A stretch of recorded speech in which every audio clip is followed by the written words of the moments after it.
Hello दोस्तों, कैसे हैं आप? उम्मीद करती हूँ इस कोरोना काल में आप सब अच्छे होंगे, स्वस्थ होंगे। सेफ्टी अपने हाथों में है, तो मास्क पहनते रहिए और सोशल डिस्टेंसिंग बना के रखिए। मैं शैला जैन आज आपके लिए फिर एक नई वीडियो के साथ पेश हुई हूँ। आज हम अपने चैनल रीड विद पैशन में रीड की तैयारी के लिए पूरे पैशन के साथ आज नए चैप्टर को स्टार्ट करेंगे।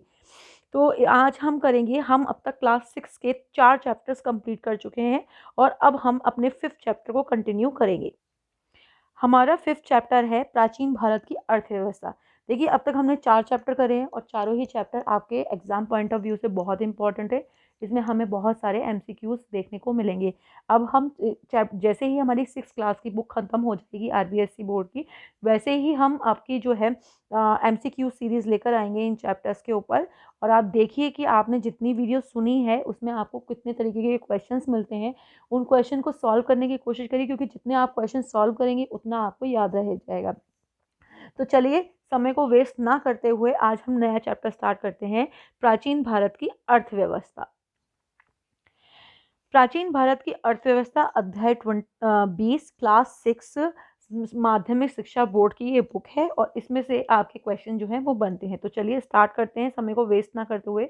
बच्चों, आपने ये सुना ही होगा कि भारत कभी सोने की चिड़िया रहा है। आपने कभी सोचा है कि इसे सोने की चिड़िया क्यों कहते हैं? प्राचीन भारत में उद्योग और व्यापार अपने चरमोत्कर्ष पर थे।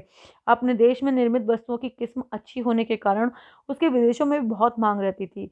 हमारे यहाँ का बहुत सा माल विदेशों में निर्यात किया जाता था। निर्यात के बदले मुद्रा के रूप में सोना व चांदी लिया जाता था। भारत में ही अच्छे माल की उपलब्धता के कारण अपने देश के अन्य देशों से माल आयात नहीं करना पड़ता था। इसमें विदेशों से प्राप्त सोना चांदी भारत में ही रहता था। दुनिया भर का सोना भारत में एकत्र होने लगा और धीरे धीरे यहाँ पर सोने के भंडार बढ़ने लगे। भारत अन्य देशों के मुकाबले संपन्न होने लगा। यही कारण था कि उस समय भारत को सोने की चिड़िया कहा जाने लगा। देखिए, अब जो समय है वो अलग है। बीच में जब हमारा देश अंग्रेजों का गुलाम था, ब्रिटिश एम्पायर का, तो उस टाइम की सिचुएशन अलग थी। और उससे पहले अगर हम मुगल साम्राज्य की बात करते हैं तो उस टाइम हमारा देश जो था बहुत संपन्न था। मुगल साम्राज्य के अंत में और ब्रिटिश साम्राज्य के आने से पहले का जो समय था, वो उस टाइम पे जो है भारत बहुत ही ज़्यादा संपन्न था। और हमारा जो व्यापार था, हमारे जो उद्योग थे, वो बहुत अच्छे उच्च स्तरीय थे, जिनकी जो मांग है वो दूसरे देशों में भी की जाती थी। और हमारा देश खुद इतना संपन्न था कि वो कम चीज़ें मंगाता था दूसरे देशों से। तो इस वजह से जो था कि वहाँ हम आयात ज़्यादा करते थे, जबकि निर्यात बहुत कम था। और आयात ज़्यादा होने की वजह से जो था कि हमारे पास जो सोना था, वो सोना जो था वो वापस मतलब हमको मूल्य के रूप में दिया जाता था, जिसकी वजह से हमारे देश में जो है सोने का भंडार होने लगा और इसीलिए इसको सोने की चिड़िया भी कहा जाने लगा। इस पाठ में हम पढ़ेंगे प्राचीन काल में भारत के उद्योग धंधे व व्यापार विकसित थे, किन किन देशों के साथ हमारे व्यापारिक संबंध थे, अंग्रेजों ने किस तरह से हमारे उन्नत अर्थव्यवस्था को तहस नहस कर दिया, मुगल शासन के अंत में ब्रिटिश शासन की शुरुआत के समय भारत की अर्थव्यवस्था यूरोप की अर्थव्यवस्था से कई मायनों में अच्छी थी। देखिए, आज के टाइम में जो कहते हैं वो यूरोप की अर्थव्यवस्था बहुत अच्छी मानी जाती है, लेकिन किसी टाइम में हमारी अर्थव्यवस्था यूरोप की अर्थव्यवस्था से कई मायनों में बहुत अच्छी थी। आइए इस संबंध में अध्ययन करते हैं। देखिए, अब इन्होंने अलग अलग वो बताए हैं कि किस किस तरीके से कृषि की स्थिति। प्राचीन भारत में कृषि एक संबंधित कार्य लोगों का मुख्य व्यवसाय था। यहाँ के गांव समृद्ध थे। माना जाता है कि खेती करने की तकनीक दुनिया में भारत से ही सीखी है। भारतीय किसानों में गेहूं की खेती इंग्लैंड व यूरोप से कई शताब्दी पूर्व प्रारंभ की थी। अंग्रेज जब भारत आए थे तो यहाँ कृषि विकास को देखकर आश्चर्यचकित रह गए थे। देखिए, अब आपका जो क्वेश्चन बनता है कि जो इंग्लैंड से यूरोप से कई शताब्दी पहले ही जो है हमारा भारत जो है किस गेहूं की खेती करता था। इंग्लैंड के समान रूप से प्रचलित धारणा जिसे भारत में अक्सर व्यक्त किया जाता है कि भारतीय कृषि पुराने ढंग की वह पिछड़ी है, पूरी तरह गलत है। भारतीय किसान औसत अंग्रेज किसान की तरह अच्छा है और कुछ मायनों में उससे भी श्रेष्ठ है। जितने अच्छे ढंग से यहाँ का किसान खेती और खपतवार से साफ रखता था, मिट्टी, फसल की बुआई, कटाई के बारे में जानकारी रखता था, वह अन्य देशों को देखने में नहीं मिलता था। यही कारण है कि यहाँ की कृषि अन्य देशों की तुलना में बहुत उन्नत अवस्था में थी। जनता के लिए धन धान्य व उद्योग के लिए कच्चा माल यहाँ की कृषि से पर्याप्त मात्रा में मिल जाता था। आप ये देखिए कि उस टाइम पे इतनी पैदावार थी, क्योंकि पॉपुलेशन कम थी, तो मतलब जनसंख्या कम थी। जनसंख्या कम होने की वजह से जितना भी पैदा होता था वो बहुत अच्छे किस्म का पैदा होता था और अच्छे किस्मों की पैदा होने की वजह से जो है वो दूसरे देशों में भी इसकी मांग थी। चीनी, नमक, चाय, अफीम, कपास, मसाले, नील, रेशम आदि का उत्पादन अच्छी मात्रा में होता था। विदेशों में इसकी मांग रहती थी और यहाँ कपास, गन्ने की खेती पर्याप्त मात्रा में की जाती थी। इसके बाद है उद्योग। यद्यपि भारत की अर्थव्यवस्था कृषि प्रधान थी, फिर भी उस समय इस देश में उद्योगों का विकास हो चुका था। अब तो लगभग सभी लोग मानते हैं कि भारत में अंग्रेजों के आने से पहले यहाँ के उद्योगों के विकास का स्तर यूरोप में हुए औद्योगिक विकास के स्तर से ऊंचा था। उस समय भारत में दो तरह के उद्योग प्रचलित थे: गांव में स्थापित कुटीर उद्योग और शहरों में स्थापित बड़े उद्योग। देखिए, उस टाइम पे भी जो थी बहुत सारी इंडस्ट्रीज थी जो कि अपने तरीके से काम करती थी, मतलब मानवीयकरण से बहुत ज़्यादा काम किया जाता था, मशीनों का प्रयोग नहीं होता था उस समय में। तो जो था जो माल बनता था वो बहुत ही अच्छी क्वालिटी का बनता था। शहरों में ग्रामीण उद्योग बहुत छोटे पैमाने पर कार्य करते थे, वे स्थानीय मांग को पूरा करते थे। नगरों में स्थापित उद्योग विस्तृत बाजारों की मांग को पूरा करते थे। पानी के जहाज बनाने की कला में भारत यूरोप से आगे था। ईसा की 19वीं सदी से प्रारंभ तक जहाज बनाने का उद्योग इंग्लैंड की अपेक्षा भारत में अधिक विकसित था। यहाँ के जहाज न केवल गुणवत्ता की दृष्टि से बल्कि माल ढोने की क्षमता की दृष्टि से भी उन्नत अवस्था में थे। देखिए, ये तो बता रहे हैं कि अगर हम जो पानी के जहाज हैं उनमें जो था वो भारत जो था वो इंग्लैंड और यूरोप से आगे था। मतलब पहले उन्होंने ये टेक्निक जो है उन्होंने पहले डेवलप की और उनकी क्वालिटी जो होती थी जहाज की वो ज़्यादा अच्छी होती थी। भारतीय औद्योगिक आयोग की रिपोर्ट 1960, जिस समय आधुनिक औद्योगिक व्यवस्था के उद्गम पश्चिमी यूरोप में असभ्य जातियां निवास करती थी, तब भारत अपने शासकों के वैभव और शिल्पकारों की उच्च कोटि की कला हेतु विख्यात था। तो आप अंदाजा लगा सकते हैं कि हमारा देश जो था वो कितना संपन्न था। बंगाल पर अंग्रेजों की विजय से पहले 1750 ईस्वी के आसपास भारत पूरी दुनिया में कपड़ा उत्पादन के क्षेत्र में अग्रणीय देश था। भारतीय कपड़े अपनी गुणवत्ता व बारीकी कारीगरी के लिए दुनिया में मशहूर थे। दक्षिण पूर्वी एशिया तथा पश्चिमी एवं मध्यकालीन इन कपड़ों की में बाहरी मांग थी। देखिए, ये आपका जो मैप है इसमें आपके ये बताए हैं कि कहाँ-कहाँ पे जो है हमारा कपड़ा उद्योग था। और अगर हम देखें तो ये देखेंगे कि भारत के इस मैप में अगर आप देखेंगे तो भारत के सभी स्थानों पे जो था कपड़ा उद्योग का काम किया जाता था, क्योंकि कपास की पैदावार बहुत अच्छी थी, जिसकी वजह से जो व्यापार है हमारा उच्चतम श्रेणी का था और बिल्कुल अपने उच्चतर स्तर पर भी था। तो देखिए, आप गुजरात है, दिल्ली है, जयपुर है, सांगनेर है, राजस्थान है, सिंध है और आज भी बहुत सारी जगहों के कपड़ा जो है वो भारत से बाहर उनकी मांग बहुत ज़्यादा है। जैसे आप जयपुर के अगर सांगानेरी प्रिंट की बात करते हैं तो वो आज भी हमारे जो है अन्य देशों में उसकी मांग बहुत ज़्यादा है। तो इसको देखिएगा आप। इसके बाद इन्होंने बताया है कि कपड़ा और रेशम के महीन कपड़े, विशेषकर ढाका की मलमल की साड़ी दुनिया में मांग रहती थी। बंगाल के सूती कपड़े यूरोपीय कंपनियों द्वारा भारी मात्रा में बाहर भेजे जाते थे। बंगाल सूती व रेशमी वस्त्र उद्योग का मुख्य केंद्र था।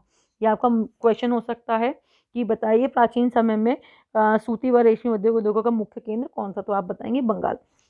बंगाल के बाहर लखनऊ, अहमदाबाद, नागपुर, मथुरा सूती उद्योगों में महत्वपूर्ण केंद्र थे। पीतल, तांबे और कांसे की वस्तुओं के उत्पादन सर्वत्र किया जाता था। सोने व चांदी के आभूषण, रत्न व्यवसाय, संगमरमर, हाथी दांत और शीशे का कलापूर्ण कार्य आदि आदि अन्य महत्वपूर्ण उद्योग थे। लोहा उद्योग 19वीं शताब्दी में काफी विकसित था। ये पूछ लिया जा सकता है कि बताइए लोहा उद्योग जो था किस शताब्दी में काफी विकसित था? विल्सन ने अपने एक वाक्य में कहा था कि भारतीयों को अनादि काल में लोहे के गलाने की कला का ज्ञान था। किसने कहा? अब आपसे ये क्वेश्चन बन सकता है कि बताइए लोहे की गला किसने कहा कि भारतीयों के अनादि काल में लोहे की गलाने की कला का ज्ञान था? क्वेश्चन बन सकता है, तो आपका आंसर क्या होगा? विल्सन। दिल्ली के में कुतुब मीनार के परिसर में खड़ा लोहा स्तंभ लगभग 1500 वर्ष पूर्व बनाया गया था। आश्चर्य की बात यह है कि इतने वर्षों बाद भी इसमें जंग नहीं लगा है। ईसवाल में मौर्यकालीन लोहा बंगलन भट्टियों के अवशेष प्राप्त हुए। तो कहाँ पे ईसवाल कहाँ पे है? आपका उदयपुर में। ये क्वेश्चन हो सकता है। और कहाँ मिली हैं लोहे प्रगलन भट्टियां जो हैं वो आपकी मिली हैं उदयपुर के उदयपुर में ईसवाल जगह पे। व्यापार। अंग्रेजों के भारत आगमन से पहले हमारा राष्ट्रीय एवं अंतर्राष्ट्रीय व्यापार बहुत समृद्ध था।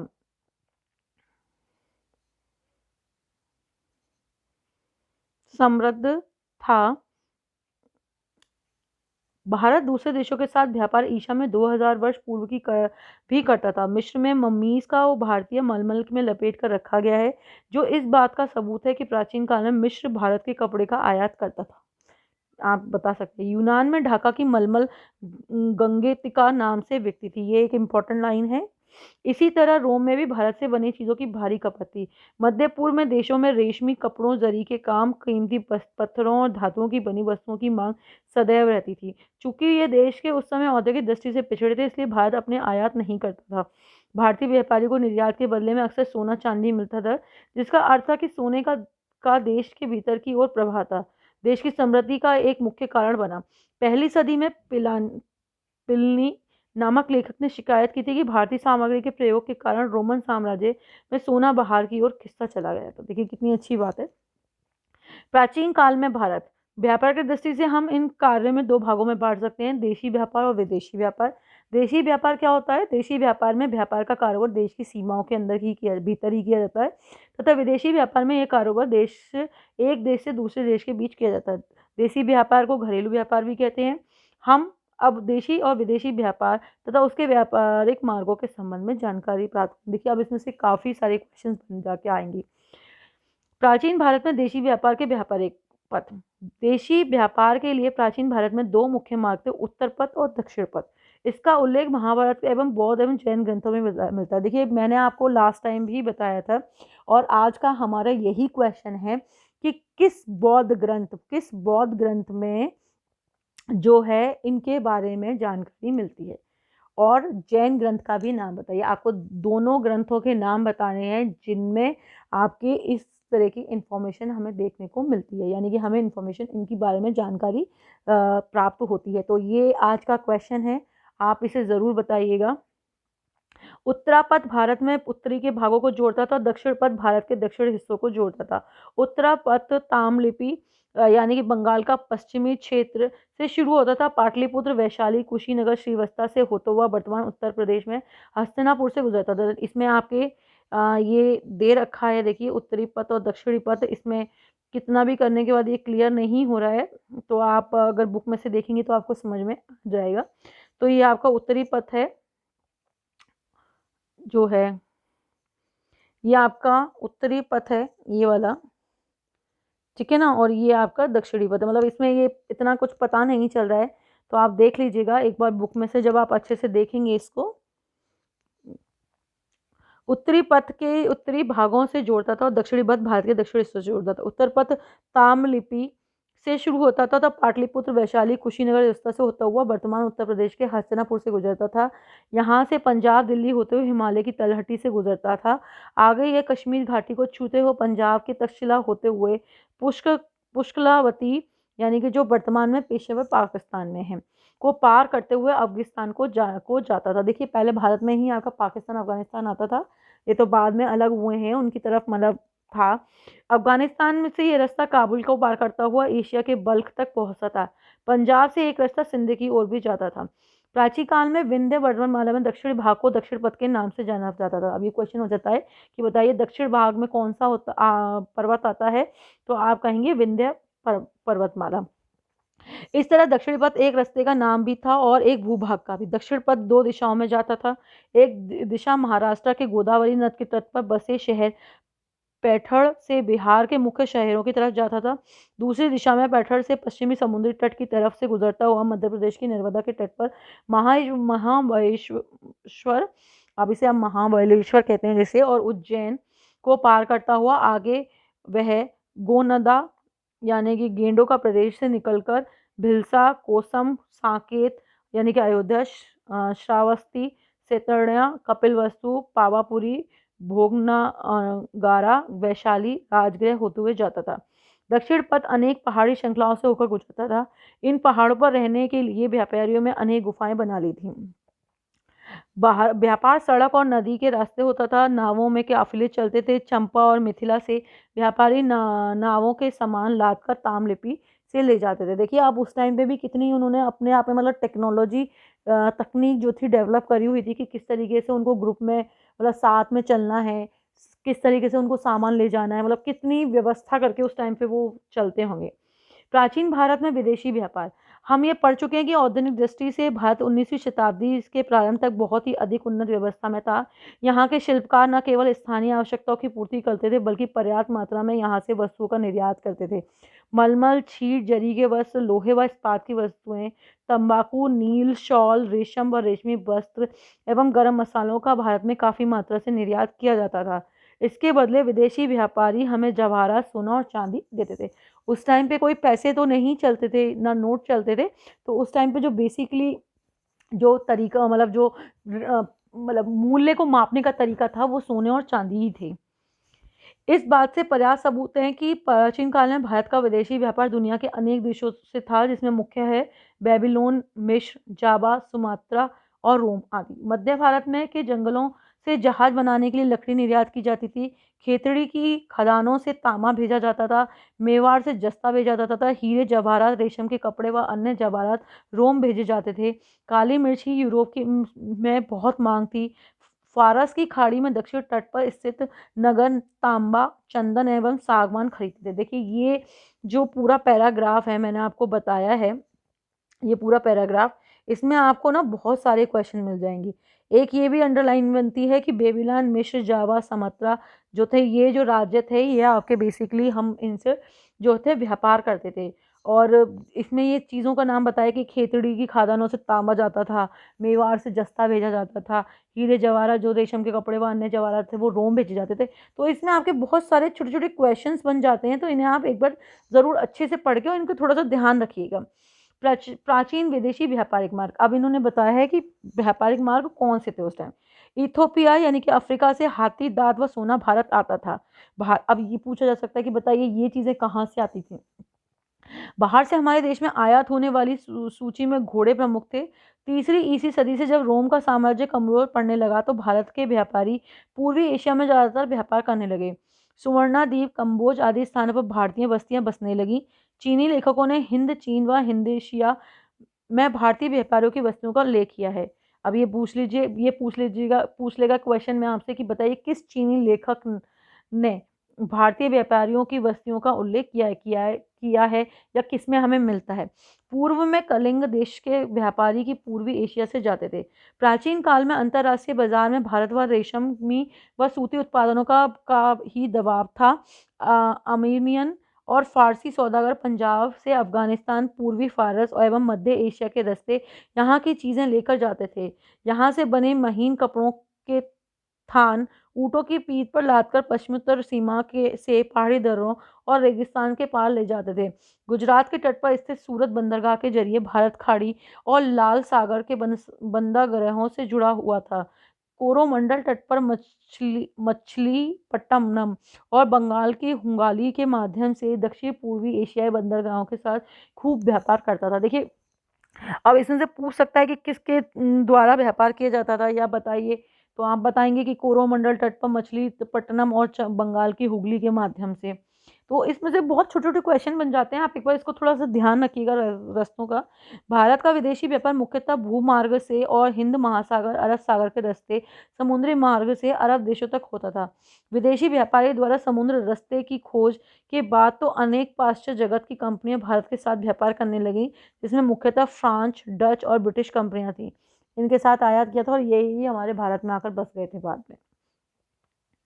देखिए अब इसमें ये क्वेश्चन बन जाता है कि विदेश आयात निर्यात किससे कहते हैं। विदेशी बाजारों से माल खरीदने के माल का आयात करना कहते हैं। विदेशी बाजारों से अपने देश के माल को बेचना निर्यात कहलाता है। तो ये है। इसके बाद ये पूरा एक समझाया है इन्होंने रास्ते की। देखिए जैसे इसमें हुगली मछलीपट्टनम, और ये बताया है कि इस रास्ते से आते थे। एक रास्ता इन्होंने ये बताया है कि यहाँ से ये बंगाल की खाड़ी की तरफ जाते थे। तो ये बहुत सारे रास्ते हैं, अगर आप इनको देखेंगे, और ये हिंद महासागर गोवा से होके ये जा रहा है, तो आप इसको देखेंगे तो इससे आपको ना समझ में आ जाएगा कि ये कौन कौन से रास्ते थे जिससे आपका जो था व्यापार किया जाता था। तो आज हमारा ये चैप्टर जो है यहीं तक है। इसके बाद ये कुछ क्वेश्चंस दे रखे हैं, इन्हें आप देख लीजिएगा। यह कथन किसने कहा है। भारतीय किसान एक औसत अंग्रेज किसान की तरह अच्छा ये नहीं है। ये आप इसको जब चैप्टर को आप अच्छे से रीड करेंगे तो आपको ये देखने पड़ेंगे किसने कहा, लेकिन ये इस तरीके का क्वेश्चन आता ही नहीं है। आप इसमें ये फिलिंदा ब्लैंक्स हैं, आप इनको देखिएगा। तो ये कुछ क्वेश्चन है जिन्हें आप देखेंगे तो ये अच्छे रहेंगे आपके लिए। और इस चैप्टर को अगर आप थोड़ा सा और एक बार रीड कर लेंगे या इस वीडियो को दोबारा सुन लेंगे तो आपके काफ़ी सारे जो कॉन्सेप्ट हैं वो क्लियर हो जाएंगे। इसके बाद हमारा जो है लास्ट चैप्टर बचता है अ, हमारी संस्कृति विरासत। इसके बाद हमारा जो 6 क्लास की हिस्ट्री है आपकी माध्यमिक बोर्ड की, राजस्थान माध्यमिक बोर्ड की, वो ख़त्म हो जाएगी। और इसके बाद हम 7th क्लास की जो है हिस्ट्री का चैप्टर यानी कि इतिहास का जो भाग है हम उसको पढ़ेंगे। और पहले हम हिस्ट्री के ही कॉन्सेप्ट्स को क्लियर करके पूरा उसको ख़त्म करेंगे और फिर तभी हम राजनीतिक विज्ञान को उठाएंगे। तो आज के लिए इतना ही है। अच्छे से पढ़िए, पैशन के साथ पढ़िए। और अगर आपको लगता है कि हमारा चैनल आपके लिए यूज़फुल है तो प्लीज़ लाइक एंड सब्सक्राइब करिए। Thank you so much.